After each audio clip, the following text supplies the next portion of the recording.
Good morning from Moscow. It's Wednesday the 19th of August. 35 years ago today, when people in the Soviet Union switched on their TV sets, they saw something they hadn't expected to see, an unscheduled broadcast of Swan Lake.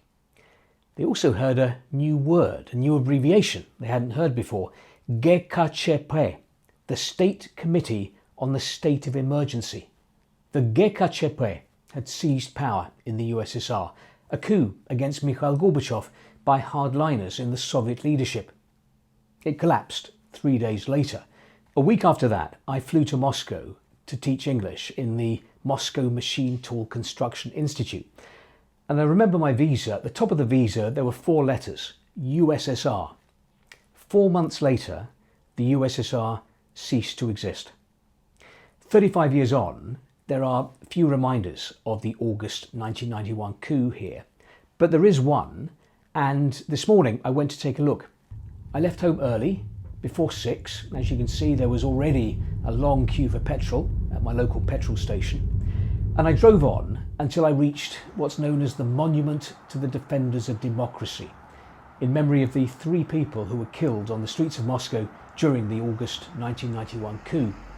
Memories have faded, and few people notice this now, but the 35th anniversary of the August coup receives plenty of column space in today's Russian papers, and there are different opinions about it. Reading through these articles, it feels like Vladimir Putin's Russia hasn't reached a definitive conclusion about the events of August 1991.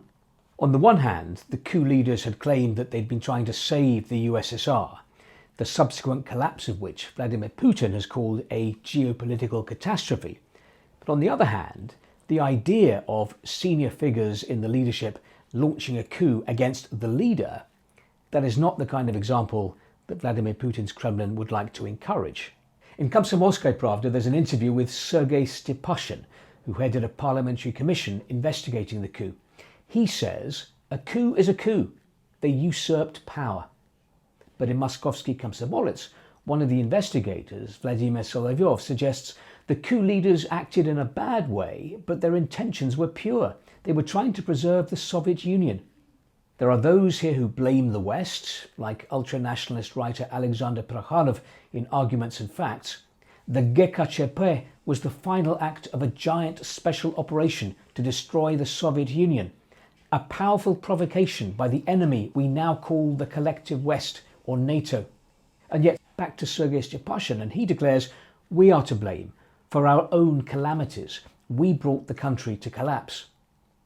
The government paper, Rossiyskaya Gazeta, 3 days in August. Time will judge what those days meant for us. For some, this was a putsch, a coup, treachery and betrayal. For others, an attempt to preserve the country they served. What would have happened if the GKCHP had won? Civil war, a new Yugoslavia and a country with nuclear weapons? We can only guess. The coup leaders rejected liberal democracy. They lived their whole lives in the Cold War. Their joy was the might of the USSR. What would the result have been? Probably authoritarianism. How harsh? We don't know. Objectively, they were heading towards Stalin. And yet, fast forward to today, and authoritarian is what Russia has become. Stalin has been rehabilitated. Stalin statues have been reappearing. A liberal democracy, modern Russia, is not. If they were alive today, I wonder what the coup leaders of 1991 would make of Russia 2026. Let's end with a joke from today's Komsomolskaya Pravda. Due to large-scale job losses in the health sector, down at the clinic, they've now got an ear, nose, throat, eye, heart, kidney, neurologist, tooth doctor.